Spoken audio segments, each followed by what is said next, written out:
feel like Kobe in the fourth quarter.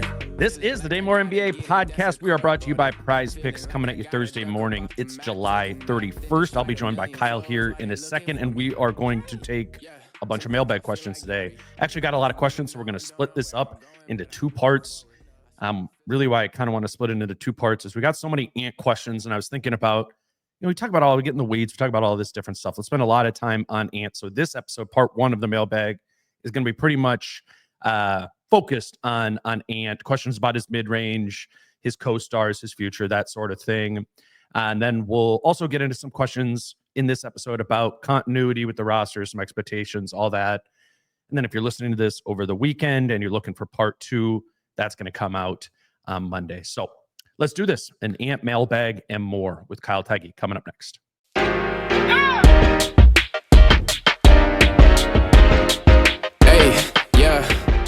All right, we are now joined by Kyle Theige. Kyle, I feel like we normally do a mailbag episode around this time of year. It's kind of like a way to fill in a little bit of holes that we miss. This time of year, it's a lot about we spend a lot of time on here talking about the draft or trades or free agency and stuff like that. And the reality of the situation is those things are only part of the sort of puzzle that we're putting together with this team. And there's oftentimes bigger things. And I said in the open, and I'm guilty of this. I go too far into the weeds. We focus on stuff like that. And it's like, what percentage of this podcast do we actually spend talking about Anthony Edwards? So I know we're going to do a lot of Ant on this part of the mailbag question, or this episode will be really Ant centric. But got a lot of questions. We'll try and fill in some gaps here. Are you ready? Yeah, mailbags are the ramen noodles of content and podcasts. It's like, we have nothing left. Do you want to go to the grocery store, or do you just want to starve to death? So this is probably, we did get a lot of good questions though, by the way. And I think turning this into two parts will be fun, especially just kind of like you said, we talk about everyone else all the time. It's like, maybe we should just do 45 minutes on the team's best player. So I think that's what we're going to do in part one. But no, I'm excited. We got a lot of good questions. You just want me to, like you said, Sure. at the top, we're going to kind of start Ant and then kind of blossom from there. But you just want me to get started with the first one, because it's actually one of my favorite questions we got. Let's start blossoming. Anthony Edwards centric questions, but this one is from George Fallon, and it's kind of about the mid-range, and we did get a lot of these. But to what extent has Minnesota going into win now mode from basically his second season actually hampered Ant's ability to function as a 3-level scorer with more pressure to win? Ant has focused on his 3-point scoring and finishing at the rim. And as of right now, he has a very minimal mid-range game. He certainly doesn't have a spot that he can maneuver to when the team needs a bucket. If you compare him to a player like SGA, for example, SGA has more time on a bad team, which enabled him to develop certain spots while the team was bad / getting better, but not elite yet. But does Ant have the time and space to develop something like this, given the team's current expectations? I'll let you start. Yeah. I mean, I think there's multiple pieces to this, right? And I chose this mid-range question because he had the bad team part of it in there. George did. I hadn't really super thought about that of Ant has got the advantage of being on good teams for the majority of his career. And we talk about the benefits of that, being in a winning environment and all that. I guess there's some advantages to being on a bad team at the beginning of your career, and you get to kind of spread your wings before clipping them a little bit. And it's true to say that outside of Ant's rookie year, he's been on playoff teams, and there hasn't been that sort of carte blanche, figure it all out, go work on this or that, even if it's inefficient. And I think that's the question about this whole mid-range thing, right? There's from mid-range, he's been really poor. He's been a really poor mid-range shooter in terms of percentage. I looked it up. He shot 210 mid-range shots last season, according to NBA.com, and he made 37.6 of those. So way worse than he shot from three, right? He shot 40% from three, 37.6 from mid-range. And that's a trend his whole career. He shot better from three-point range than mid-range whole career. 37% from three for his career, 36.7 from mid-range. But last year, it was particularly glaring. He was one of the worst in the league. I looked it up. 54 players took 110 or more mid-range shots. Remember, Ant took 210. He took a lot of them.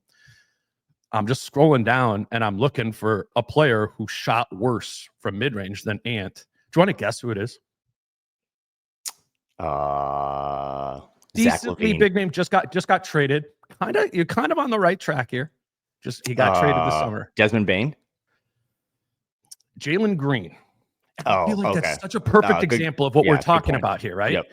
Like, it's these guys who aren't bad shooters. Like, obviously, Anthony Edwards is a really good shooter, but he doesn't take high quality mid-range shots, so he doesn't make them as much. Doesn't mean he's not a good mid-range shooter.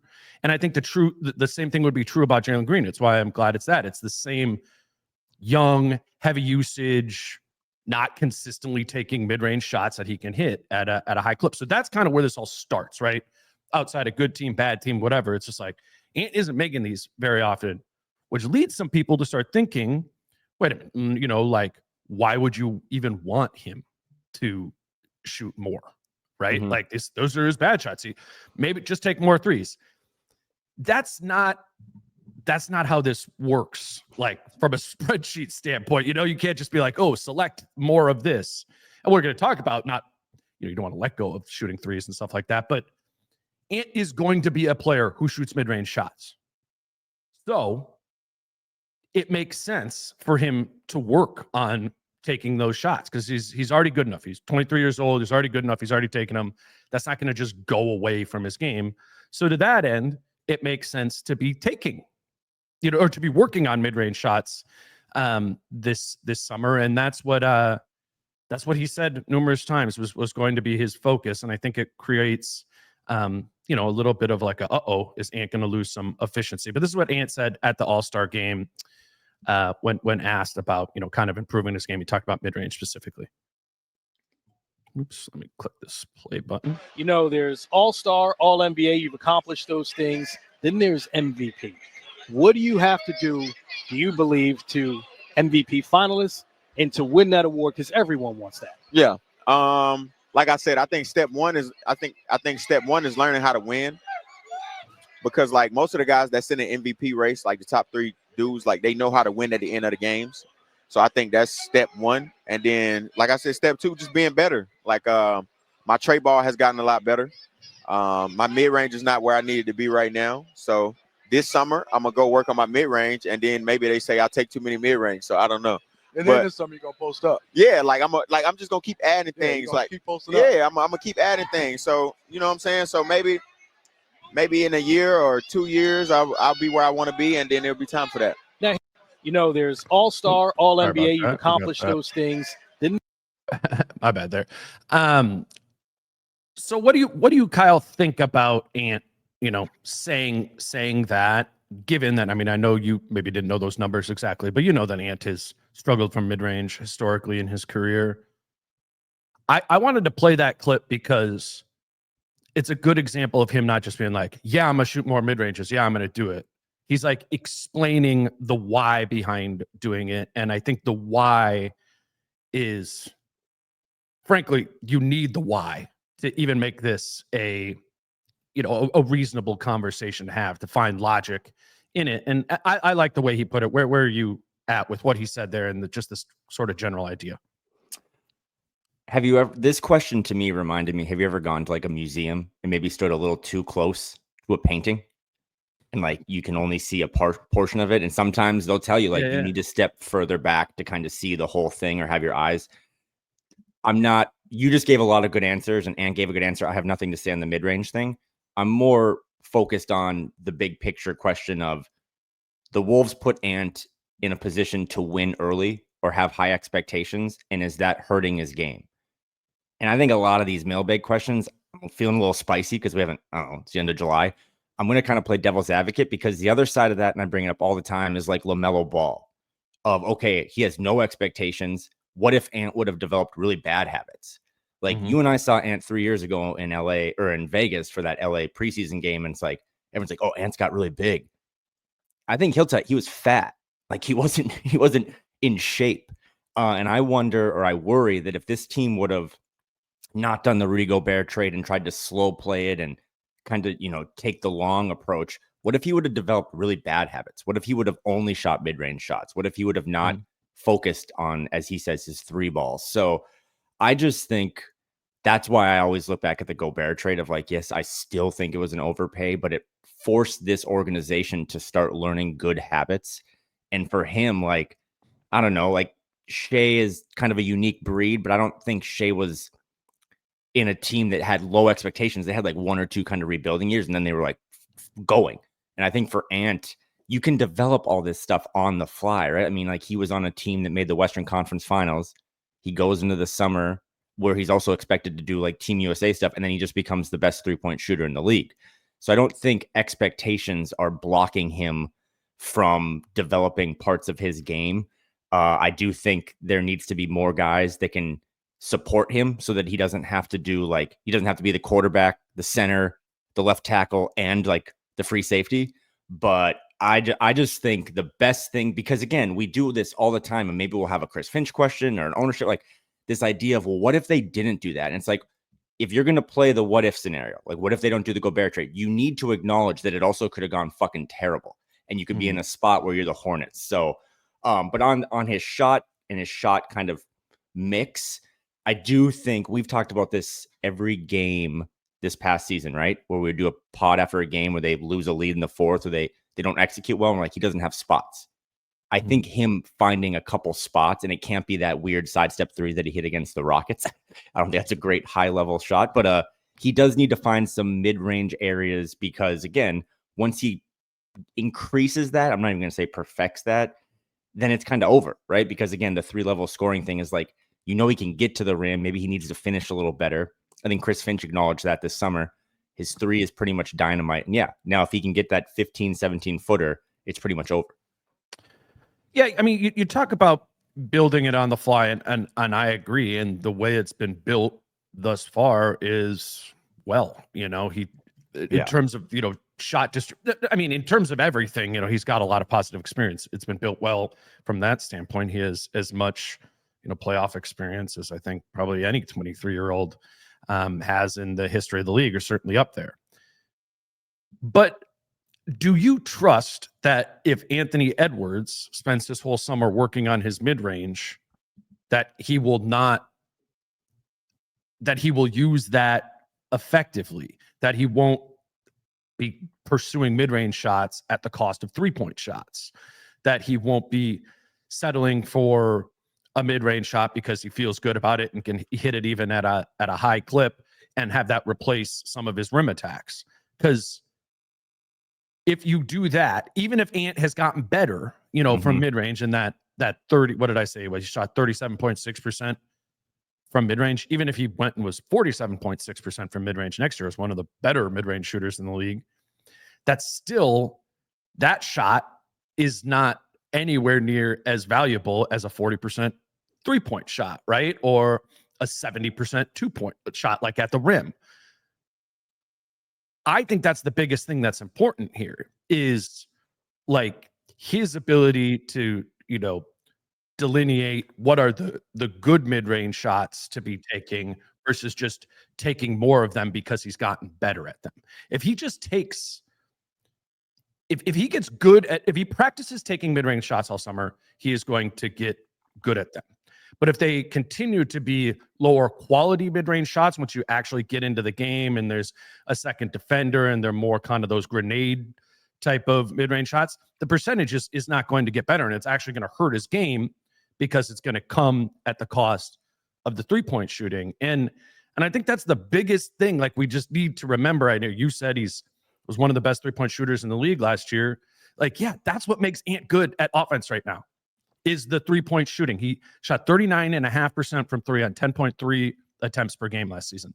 That's elite. It was Steph Curry, Anthony Edwards, and Malik Beasley who took 8 plus threes per game and made 39% or better of them.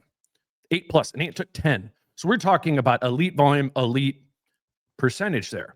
45% of his shots were threes, and then 55% of them were twos, kind of split between mid-range and at the rim. If you let that 45% of your shot diet be threes go down to 40%, 35% of them, you're going to become less efficient. And Ant is is closer than we would want to admit from being a mediocre efficiency player. What drives his efficiency right now, when we look back at his season-long stats, as we're doing, is the fact that he was an elite three-point shooter at high volume. And I just think work on the mid-range, all that, but remember it. Remember where like your bread is buttered, and that is from three and at the rim. Develop the mid-range as like a secondary thing. I think that's a no-brainer to do. It's just about the discipline of him choosing when to shoot them. And I think the coaching staff coaching him through that, like, hey, rein it back in. Or conversely, be like, go for these. Here, we're going to get you some spots to get in your rhythm from that range. I think it's all a Ant Finch coaching staff sort of thing that you just need to navigate, even though it seems like a little bit of a risk because you're maybe risking some efficiency. I just go back to the fact like he's going to take these no matter what, right? Like might as well get better at them. Just don't get addicted to them. Yeah, but I think you're right. But again, step away from the painting a little bit more. When Ant came into the league, to me, he was just a downhill, go dunk on people, get to the rim guy. And then a couple of years into it, it's like, hey, they're going to go under some of these screens. And he's like, oh, shit, okay, I need to be a better three-point shooter. And then he added that to his, his bag, as the kids say. And now, like in the OKC series, we're kind of doing the chicken or egg thing, but I think OKC was like, get into the mid-range, we'll force you into the mid-range because we know you can't do it. So now it's like, okay, Ant needs to add that weapon to his bag too. But for me, and this because we talk about this all the time off mic, nothing in terms of Anthony Edwards becoming a top 5, top 3, top 1 player in the league, it has nothing to do with his game, in my opinion. It has everything to do with understanding. Like, it's not his handle, it's not his strength, it's not his core, it's all about in his brain. Because I still think this team as a whole doesn't have like top 5 contender like league, like basketball IQ yet. And a lot of the guys are still too young. And that's why I circle back to the painting of like, they need Naz Reid and Jaden McDaniels and Anthony Edwards to be in high leverage situations to understand that they're not doing spelling tests. Like LaMelo Ball does spelling tests. Like the Wolves need to do the SAT. And I think forcing Ant to be in those situations, if he had a mid-range option in that OKC series, maybe like across all 5 games, maybe they steal one more, right? Like maybe it's another option where OKC can't just say, get him to 17 feet because he doesn't really know what he's doing and he's not prolific at that shot. But to me, I see what we're both saying. Like, I just want him to have all these tools, and I think everyone does, but I just need him to know when to use them. And that does circle back to more of an organizational thing of like, that's a big Chris Finch thing. Pablo, Micah, like, okay, you have all the tools now, you have all the answers to the test, but you need to know what test is being thrown at you at what time. And that is, to me, the only way to get better at that is to be in winning situations.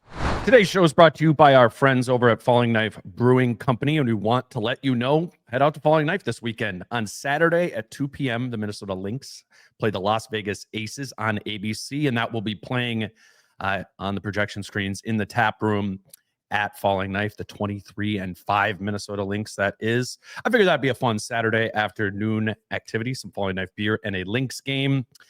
Just as Falling Knife was the spot to watch the Wolves all postseason, same is true for the Lynx at the end of their season here. We always want to let you know that Falling Knife through the summer is also doing trivia on Wednesday, Thursday, and Sunday nights throughout the summer. I always feel like the summer slows down a little bit in August, and you have a little bit more time to do those types of brewery and trivia hangout sort of things. I'm sure I'll be over there a few times this month, and we'd love it if you checked it out too. You can always check the weekly schedule of what is going on over at Falling Knife by following them on Instagram at Falling Knife BC. That's Falling Knife Brewing Company in Northeast Minneapolis. Today's show is also brought to you by Prize Picks, and we are talking about Anthony Edwards right now, so I wanted to use him here as my Prize Picks example. Anthony Edwards averaged 27.6 points per game last season, and his season-long Prize Picks point total for next season is 27.4 points per game. They are saying they believe his scoring per game will drop next season. If you think Ant's scoring is going to go up or stay the same, you can choose more than 27.4 points per game on his season-long total there. They also have his made threes going down from 4.1 last season to 3.6 this season. Maybe they're believing in the mid-range hype. I don't know, but you can go more or less on that as well. They have season-long numbers up for all of the sort of star players in the league right now. There's always something going on at Prize Picks. As a reminder, to put together a lineup at Prize Picks, all you need to do is put 2 or more picks in your lineup to win. If you don't yet have a Prize Picks account, all you have to do is put in the promo code Dane when you sign up, and you will receive $50 in lineups when you place your first $5 lineup. That's prizepicks.com or the Prize Picks app using promo code Dane when you create an account. Yeah, you need the answer for like multiple tests, right? Multiple defenses, because there's going to be, right? Like, I mean, this is overly simplifying it, but like what we know happens is teams try to either take away the rim or the 3-point line from Ant, right? You're going to put 2 on the ball there, or not go under the screens or stay attached to prevent him from unlocking that elite 3-point shooting skill. Or they're going to play really back and kind of build a wall at the rim, the Jared Allen, the Porzingis, the whatever sort of guy that's going to try to take away the rim, because that's the other place where he has an elite skill set, even though, his numbers at the rim are not quite as good. But again, that's a little bit about thinking too. The point being is his 2 real offensive forces are elite 3-point shot and elite explosiveness to get to the rim. What does that leave open? The middle, right. And like, it's just, that's going to always be the thing. And right now it's that middle area, outside of his passing improving from there, is just like a mess. He doesn't really have a floater game, and he doesn't, like you said, have consistent spots. I mean, you see him when he gets in a rhythm from mid-range, like, oh, he can do it. Again, he's a good shooter from there. I just think it's about figuring out, okay, I'm here in this like 10 to 20 foot range. What are my different things I can do? What am I doing if the defense is here? What am I comfortable with? Did I get comfortable with the floater in the summertime? Okay, like, I'm going to take that step in there. Or am I going to do kind of like the Shea Kawhi sort of thing, use my size and my shoulders to kind of nudge you with my right shoulder, take that little kind of mid-range sidestep sort of thing? Finding all of those, these are things he should work on developing and having, because having both of those things would be hugely, hugely valuable for him. Again, it's just about finding those, but not having those get in the way of the 2 main things. Only let the defense get in the way of you taking 10 threes a game. Only let the defense get in the way of making you not be like going to the rim, and then find other things there, because they're going to have to sell out 2 bodies at you to take away the 3-point line. They're going to have to sell out probably 2 guys at the rim to take you away. You're going to be open from the mid-range. You're going to be open to pass from there. But to me, it's a no-brainer to work on it. I'm not concerned about him working on it. That's, I think, advantageous. It's about, just sort of that delineate, like you said, the thinking. But why don't you give us another Ant question? I would say, do you want to sell some stuff quick, or you just want to keep going? I do the, okay. It already played. Well, this is perfect, because this is taking that question number 1 and getting into expectations. Really good question here from Chris Harrison. I know there's some talk of Ant leaving if he doesn't win a championship by the national media. Do you think that concern is legitimate, or is this just a hot take to get views from larger markets? In my opinion, he seems happy in Minnesota, but maybe that's rose-colored glasses. Why don't you take that one first? Well, first of all, it was a tough week because I think you know this, but I'm actually like kind of low-key friends with Kendrick Perkins, and I have a great Vegas story about Kendrick Perkins that I could share one day. But you kind of took his comments.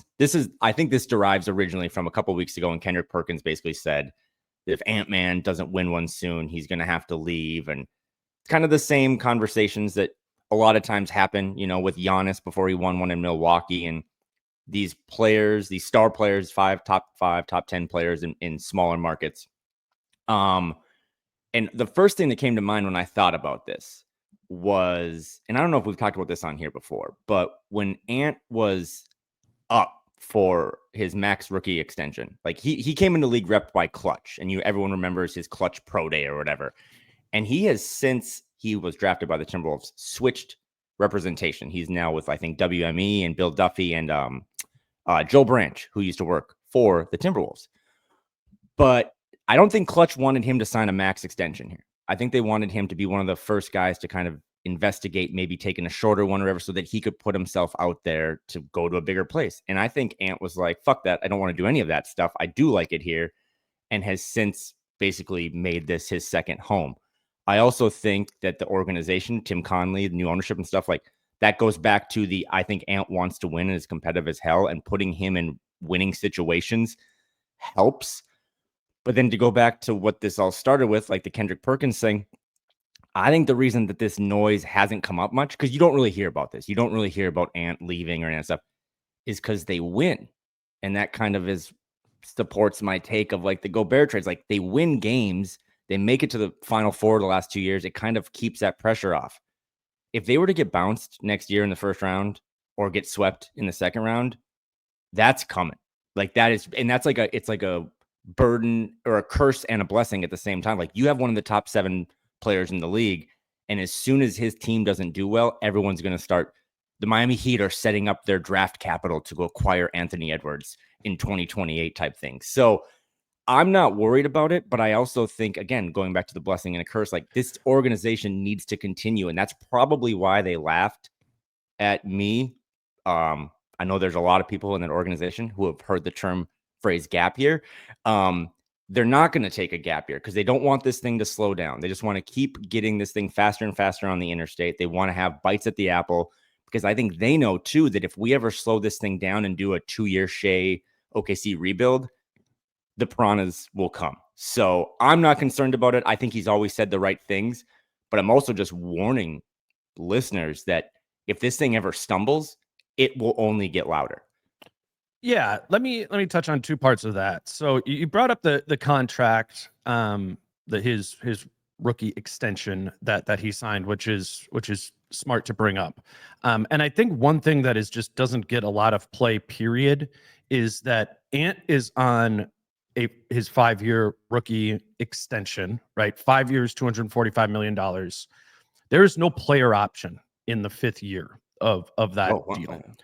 And that is like, when you are a star player of this level, like, that's kind of the one negotiation sort of piece that comes in, because if you're a superstar player like Ant, like, if everything goes right, like, you are opting out of that player option if you have it, and the 5-year contract becomes a 4-year contract, and now that 5th year gets replaced by a new now supermax contract, right? And you're making even more money. So it was a major win to get Ant on a 5-year deal, no player option. Paolo Banchero, he just signed 4 years player option in that 5th year.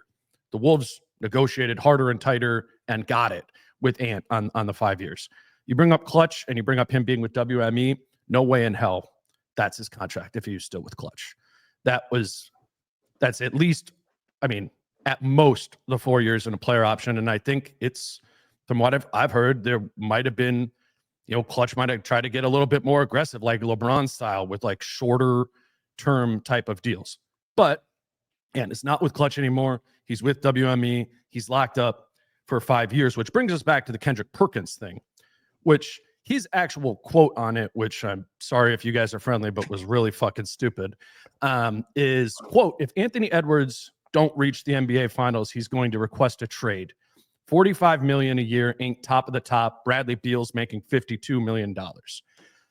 That means you don't know how the salaries work. I mean, Anthony, you can make cases, if we're being real, like, you can make cases based on historical precedent of star players being with their teams and obviously not staying there forever. It is the exception that guys like Dirk and Tim Duncan, Kobe, whatever, stay forever. So you talk about the piranhas coming. Yeah, like, the piranhas are going to come at some point, and it's going to be, on historical precedent, a reasonable conversation. Is Ant staying with the Timberwolves forever, or is he going to be a guy who only spent his first 8 years there? Fair conversation, right? But to bring up the money point of it is where it's stupid, because Ant literally could not have made another dollar than what he's made thus far in his career.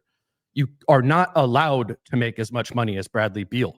No one is. You need to have played in the league for 10 seasons to get 35% of the salary cap, which is $52 million a year here.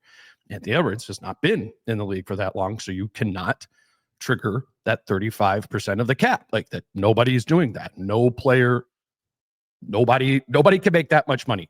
Ant was the first overall pick. So he signed the most expensive possible rookie scale deal. His initial contract, his first 4 years in the league, more than anybody else in his class, 4 years, $44 million. He then signs this max contract that we're talking about with no player option, 5 years, $245 million. He actually made all NBA. Normally that's supposed to be 25% of the cap, but because Ant made all NBA, he was able to get 30% of the cap that year and get to 245, which is the most you could possibly make on your second contract. So he's done rookie contract as much as possible, second contract as much as possible. And then the third contract is going to be for like $80 million a year if he signs with the Minnesota Timberwolves, because that's how the rules work. You can sign for more money and for longer with the team that you were drafted by. So Ant is currently on the path of making the most possible money he could. And to stay on the path of making the most money he possibly could, he would need to stay with the Minnesota Timberwolves.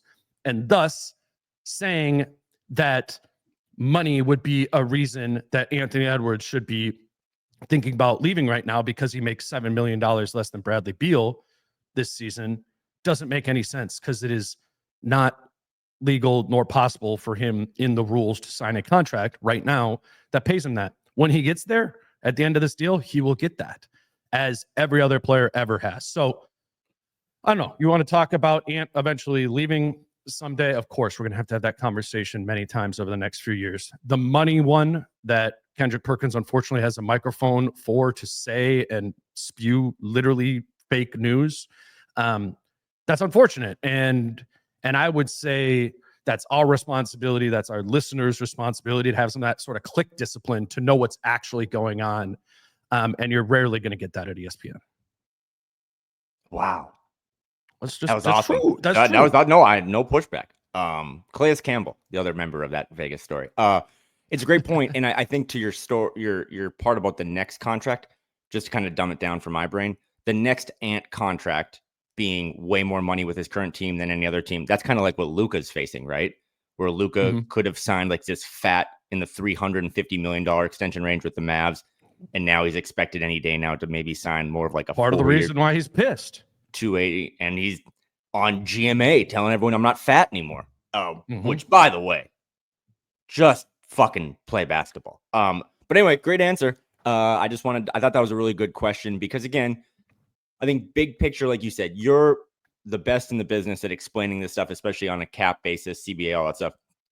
But I also, just from like a fan perspective, whatever, it's going to get louder because he is getting better. And anytime those guys slip up, it is, again, the blessing and the curse of, when you can go to Vegas to play higher level limits, you can also lose more money. And the Wolves are not, again, the Hornets just play $25 blackjack. Sorry to shit on them all the time. The Wolves are in the top tier now of like, they actually have a real chance, one of the 6 best teams, in my opinion, this next season to win a title. And if they stumble somewhere down the road, that's when the piranhas come. And I think it's just something that I love about this fan base, that we can be divided on so many things. Rob Dillingham versus Mike Conley, Chris Finch versus any other coach in the league. But when it comes to taking our people, we unite as one. So great question there. And I think this is another good question that kind of leads into if they don't win a championship, or how do they win a championship? This is from Hoagie. Is Ant's next all-star teammate currently on the roster? Obviously, Rudy Gobert and Julius Randle are on this team. And then another question I think that kind of fits into this of Ant, will Ant play with another All-NBA player teammate during his tenure with the Wolves? I believe Tim Conley will make sure of that. Is another player currently on the roster. This one's from Zach Long. Who on the current roster outside of Ant has the highest ceiling? So it's kind of a two-parter that I'll throw to you, but it's like, in one breath, who on this team right now, going into training camp in a couple months, has the highest ceiling? And then 2, if any of those guys, do they have an all-star, all-NBA ceiling like a J-Dub? And if not, do you think they will acquire that down the road? Or how does that all, because it is still, it's not a super team league anymore, but you still need to have like kind of 2 dudes, right? The Celtics did it with Jaylen Brown and Jason Tatum. The Thunder just did it with Shea and J-Dub. Like, you do kind of need that second running mate to take some of the pressure off of you. And I'll throw it to you. Do the Wolves have that right now, or do you see them at some point under Tim Conley's tenure acquiring a player like that? Today's show is brought to you by Adriana Lonick at Coldwell Banker Realty. And if it is time to buy or sell your home, please do reach out to Adriana at Coldwell Banker Realty to help you with the process. To get started, all you need to do is go to thedancingrealtor.com or call or text her at 715-304-9920 to book a free strategy session to get the ball rolling. Even if you're just thinking about buying a home, set up that free consultation, get yourself on the right track. The reality of the situation, as I always say, is you need a realtor to get the buying process going. The perk we have going with this is you set up one of these free consultations to potentially work with Adriana, and we will register you to win some free Wolves tickets for a game next season. I know there's a chunk of you out there listening right now that are thinking about purchasing a home, maybe procrastinating it. If this is you, just go to thedancingrealtor.com, get more information from Adriana, and set up one of those free consultations by calling or texting her at 715-304-9920. Well, I think both. I mean, or at least potentially. I think what Hoagie asked in his question, he said, I believe Tim Conley will make sure that Ant, plays with another All-NBA or All-Star player in his career. Of course. Yeah, I believe that. But if we're asking, is that player currently on the roster? I think the implication of that question is it Naz Reid or Jaden McDaniels or Rob Dillingham or something like that are going to in the future become an all-star or all-NBA. But I think if we're taking that question literally, will he play with another all-NBA, or who will be the next all-NBA player or all-star that he plays with? I think it'll be Julius Randle or Rudy Gobert. I think I could see either of them making the all-star team next year. If the Wolves are the 3 seed by the all-star game, and it's not going to probably just be Ant on that team. And if they're the 3 seed, Rudy's probably hadn't even had a better season than he did last year, maybe a little bit more like 2 seasons ago. Or Julius has kind of been in the rhythm he was in for kind of that whole final 20 games of the regular season and the playoffs. So I think the next all-star Ant plays with is currently on the roster. I would say, if I was just going to bet, I would bet it's Julius Randle or Rudy Gobert. And to that, with who has the highest ceiling, I think those guys have a pretty high ceiling, even though they're not really, highly liked players. Like Julius Randle's made All-NBA 2 times in his career. Rudy Gobert has made All-NBA, I think, 4 times in his career. Is that right? Definitely made Defensive Player of the Year 4 times. I think the player who has the highest ceiling on this team right now is Rudy Gobert. And I'd love it if Jaden McDaniels or Naz Reid or Rob Dillingham got to that level, but we forget how high of a level Rudy Gobert was at and still is at, like he's, I think he's a very reasonable, pick to be an all-star next season, and Julius too. So with the 2 of them, I think some of the now window guys have a higher ceiling than the future guys do in terms of like expectations or what we would be willing to bet on. I'm so biased on this one. Like, I still think, and I remember I've been watching a lot of playoff games, by the way. That is the most July activity of all time. Like, what else do I watch? I'm going to go watch game 4 of round 1. I still think Jaden McDaniels has like the highest ceiling on this team, but I also am coming to grips with the fact that like you might never see it, because again, for the last time, like if he's on a rebuilding team like in the East, I think he would just be given far more, he would be fed until he throws up, right? With like offensive opportunities. That is just not ever going to be the case here. But you did see him take what I thought was a pretty big leap last year, like especially starting in January, which tied to Julius being out and Rudy kind of being hurt and them having to shift Jaden to the 4, which to me is like one of my 3 or 4 biggest things I'm looking for next season. And we'll maybe answer more questions about that later. But like, I think Jaden at the 4 just gives him so many more opportunities, both defensively and offensively. But with this current roster, I think Julius Randle or Rudy Gobert, especially if the Wolves are, a 3 or 4 top 3 or 4 team come February of 2026. Probably going to have 2 all-stars on it, and Julius Randle or Rudy Gobert seem like the safe bets, but I'm always going to go with just the potential that a Jaden has, because again, Rudy, I know you probably saw the lethal shooter videos, but like, I just don't see Rudy Gobert hitting all those jump shots when the season comes around. What? So yeah, I don't think there's like levels for Rudy to go. You're more so just saying, I hope Rudy doesn't like slide down a couple levels of the elevator. Like, you just want him to keep that high floor. But yeah, I thought that was a really good question. Again, it still is about Julius and Rudy and Jaden and Nas, but it all does come back to the man of this segment, and that's Anthony Edwards. Another good question. Let's do one more. Let's skip the transition one just so we can get more. But there's another question about him being overtaxed that I think kind of ties into this. This actually, I don't have written down who this question was from, but it was, how does Ant take a leap this season? He's a backup point guard. He's the lead scorer. He's a two-way great. That's way too much. Another question. This one was from a patient exchange. No one stepped up last year. Mike, Rudy dropped off. Randall shows up whenever. Dante, Nas, Jaden inconsistent. Ant needs an A or B. He has too many C's. And this ties into the Rudy and Julius thing, which it's a weird thing. Like, who's the second best player between Rudy Gobert and Julius Randle? You know, you have to apply very different value markers to who you would choose between the two of them. But let's just say it's Julius Randle. I went through, these are the top 6 teams in the West last season who are the 1 through 6 seeds. This was their second best player. Jalen Williams for Oklahoma City, Fred VanVleet in Houston, LeBron with the Lakers, Jamal Murray with the Nuggets, James Harden with the Clippers, Julius Randle with the Wolves.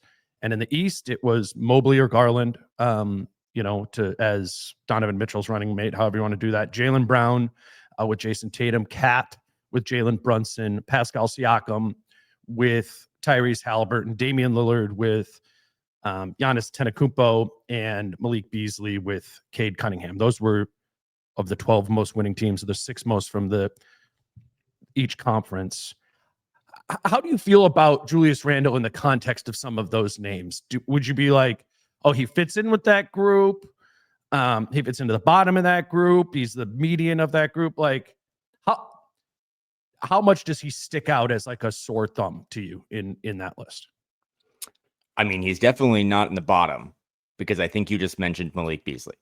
I'm not even sure we're legally allowed to say his name right now. I didn't really know who to pick for Detroit as the second one. I was like, yeah. I think he's kind of in the median, or maybe a little higher up, and that has nothing to do with being biased. Just, again, like, Julius Randle's a really good basketball player who has been like an all-star, an all-NBA type guy. The question specifically, so my answer would be that he's at least mid to higher up in those tiers of guys. I mean, you even said James Harden, who historically has had a really good career, but like, I don't know. I'm taking Julius Randle, I think, in, what are you going to say, James Harden's playoff legacy? Like, remember his game 7?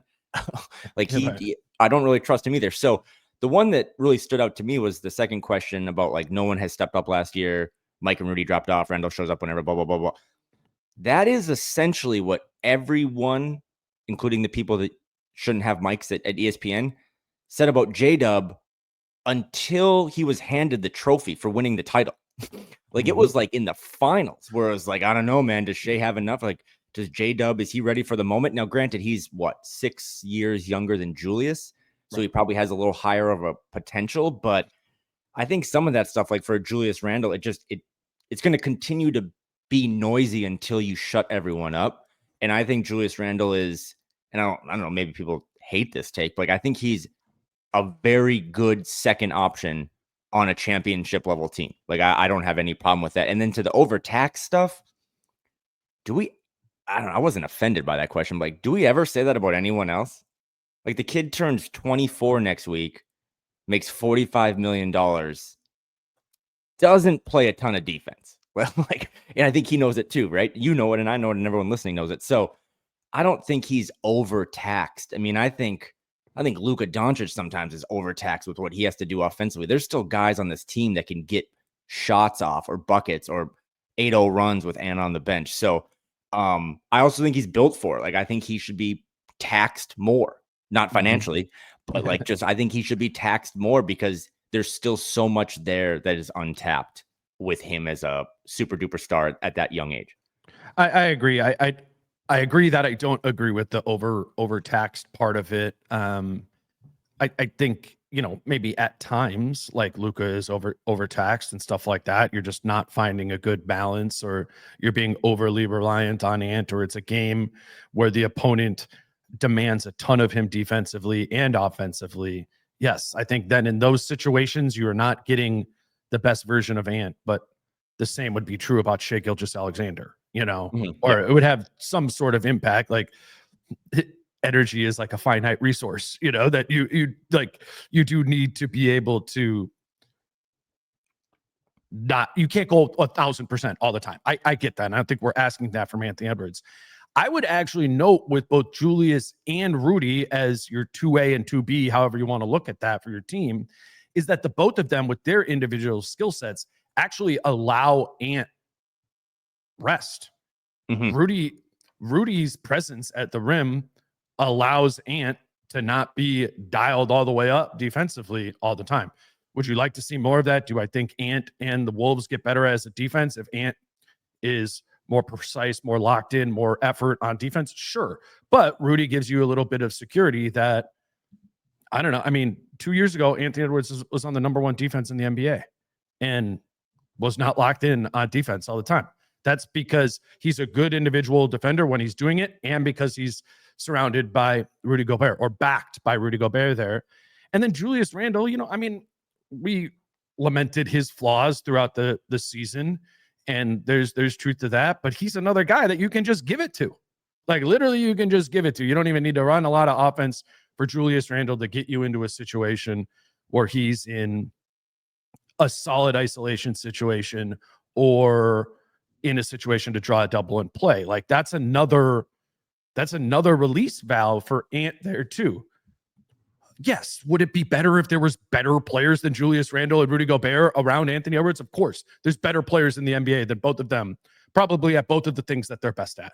But you can't just buy them, And so I think the question is this reasonable? Is this reasonable within reason that your 2A and 2B are Julius Randle and Rudy Gobert? And I think the answer is yes, if you're getting the Julius Randle that you got for the end of last season, and a version of Rudy Gobert that's the more amplified, effective version between the last 2 seasons. That, to be fair, has been a little bit more spotty than it was previously. But yeah, I don't think it's overtaxation that we're seeing when Ant struggles. I think it's just the growing pains of being 23 and being guarded as aggressively as anybody in the NBA is. I don't know.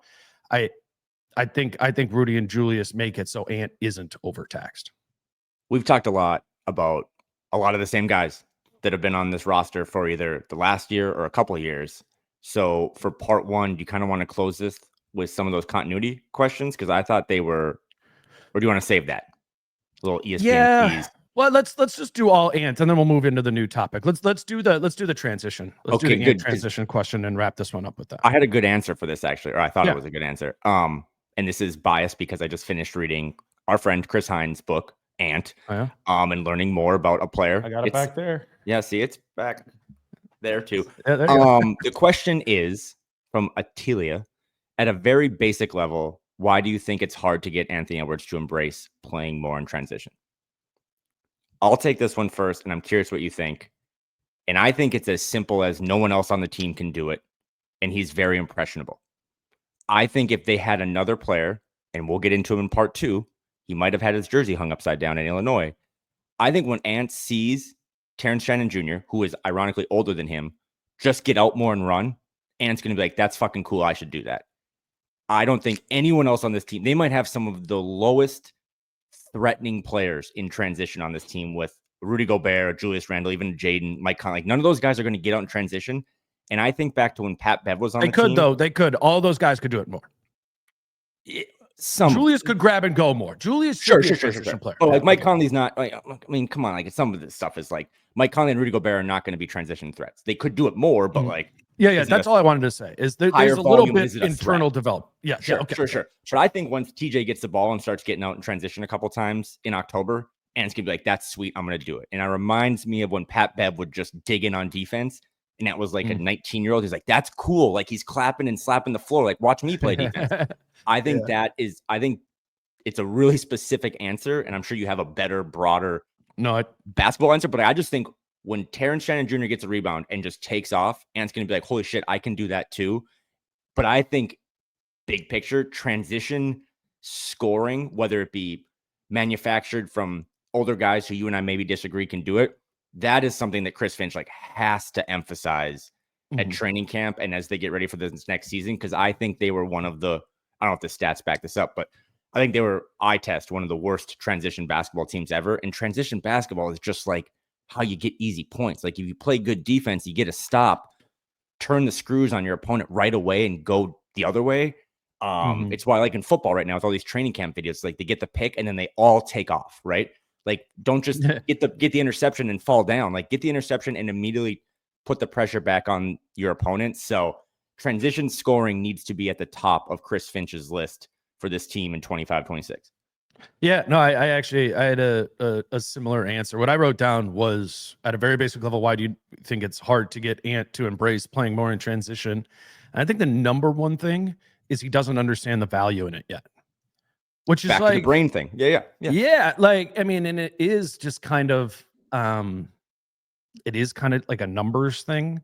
And I didn't even really totally get like the concept of that until like a few years ago, of that if you just take all the transition possessions and you look at how many points per possession those generate versus the points per possession when you're in the half court, you've walked it up, like 1 point per possession in the half court is really good. Like if it's just a half court situation there. Imagine if that was all of your offense. You would have a 100 offensive rating and you would be the worst offensive team in the league by a mile. Offense is juiced by transition in the NBA today. And that's why I think we had 3 teams last season, all teams who like to run, who were up at 120 for the offensive rating, 1.2 points per possession.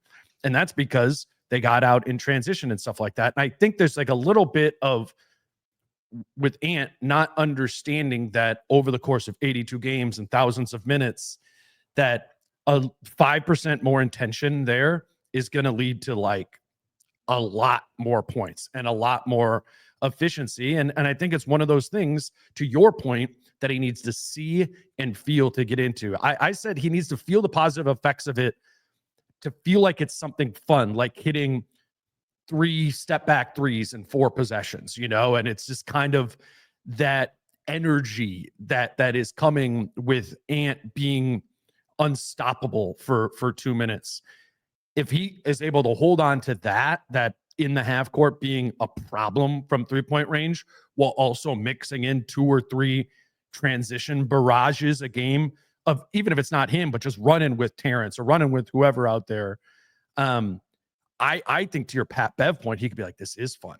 Yeah. This is good. Oh, wait. And we're winning a lot more because I'm doing that. I think at 23 years old, when, to be fair to Ant, his brain has been jammed with you need to do this, you need to do that, you need to do this, you need to do that. And then those semi-transition situations, it's just, his instinct has just been to kind of be like, all right, I got the hit ahead pass.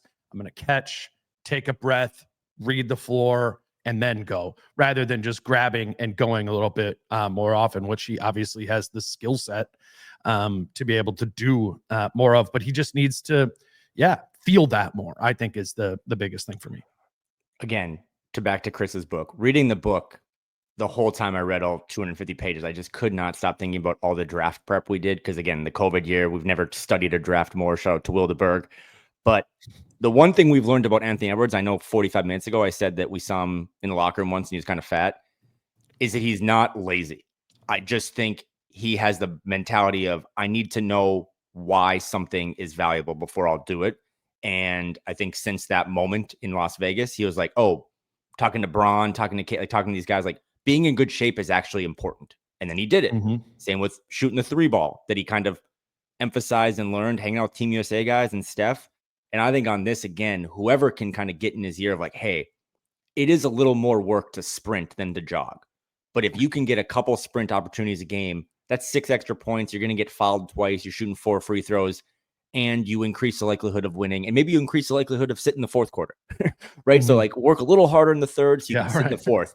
But I do think it is all impressionable stuff that if they can just convince him this is why you do it, and not just Terrence, I think Rob factors into this too. Like, you got guys now that will run a little bit more with you.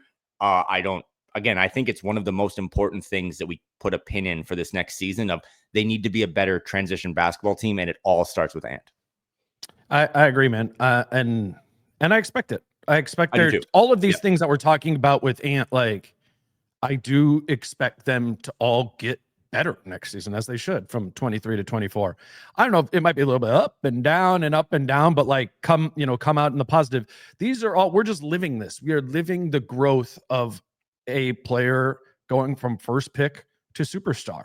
And these are the things. There's a couple patches along the way, as there was with Kobe and Tim Duncan and everyone, LeBron, of, they had to kind of figure these things out year over year, which brings us back to that clip I played at the very beginning of this, which I think is where Ant showed his mentality of like, yes, I am trying to add things over time. And to his credit, thus far throughout his career, he really has. And more than anything, we should point to the 3-point shot from last season and how that exploded into one of the most powerful offensive things in the entire NBA. And that was a product of him understanding what he needed to work on, working on it, and executing it in games. So I think definitely a handful of these things he'll improve on if he kind of keeps the right mentality about it. That's it. We did a whole Ant mailbag for this episode. We do have more non-Ant questions that'll be coming up in the next episode. Some questions about continuity, expectations for next season. We'll go a little bit faster through that one. The young guys, next season's defense, et cetera, the point guard position. We'll get into some of that. That will be part 2. This is coming out on Thursday afternoon, and part 2 will come out on Monday afternoon. So more coming with Kyle in the next episode. Until then, he's Kyle Theige. I'm Dane. Till Monday. Peace out. How I'm feeling, man, I hope it never stop, yeah. Green and hot so you can find me in the crowd.